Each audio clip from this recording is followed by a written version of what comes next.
how y'all doing out there? What's happening? So, Paul Pierce and Kevin Garnett, to me, had the audacity to say that if you don't win a championship ring, you shouldn't be in the Hall of Fame. I'm like, say what? So you gonna tell me Karl Malone don't belong in the Hall of Fame? Forget his personal life. His basketball, third leading scorer all time impact. Please. You gonna tell me that Charles Barkley don't belong in the Hall of Fame? League MVP. These are back guys who won MVPs, went to finals. You gonna tell me they're not Hall of Famers? Tell me Patrick Ewing ain't a Hall of Famer? Gonna tell me that Pistol Pete Maravich ain't a Hall of Famer? See, I can name names of guys who didn't win. It's different reasons. Everybody is not cut out to win a championship.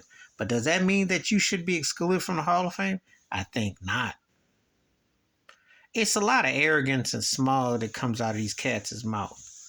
Paul Pierce and Garnett had to team up together just to get there. They went to a couple finals together. They won in 2008, lost in 2010, both against the Lakers. Pierce played out his mind against Kobe, played great defense and all that.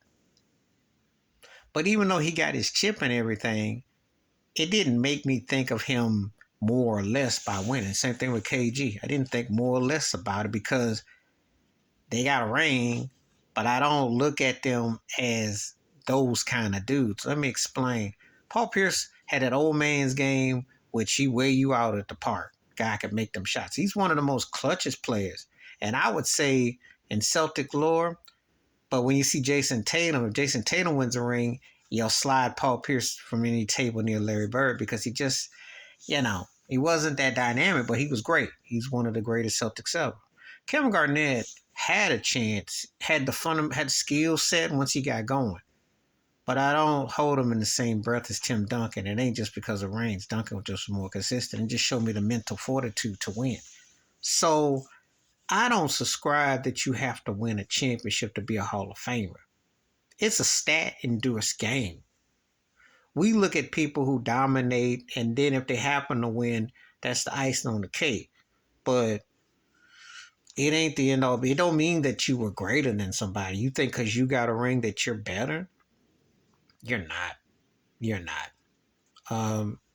It doesn't make you better, I can look at Paul Pierce and think he had a great career, but if I get Bernard King who's healthy, I'm taking Bernard King over him. Okay? I'm just saying, for scoring and all that. I'm keeping it 100, And I don't think Kevin Garnett was better than Karl Malone. He was a matchup nightmare, his style, once he got his game going. But I don't think that he was any more to sit there and say because he got that. He got a league MVP and he got a chip. But I don't sit around and get blown away. I just don't. Because different cats move for different reasons. But it makes a good topic and subject. But what you think? Please hit like, subscribe, welcome thoughts and comments. And I do respond. Thank you. Wash your hands. Keep your mind clear. Watch out for another. Share the video if you want to. Winning a chip doesn't mean that you're a Hall of Famer. Because it's a team effort. It takes a lot of things to go into the integral parts.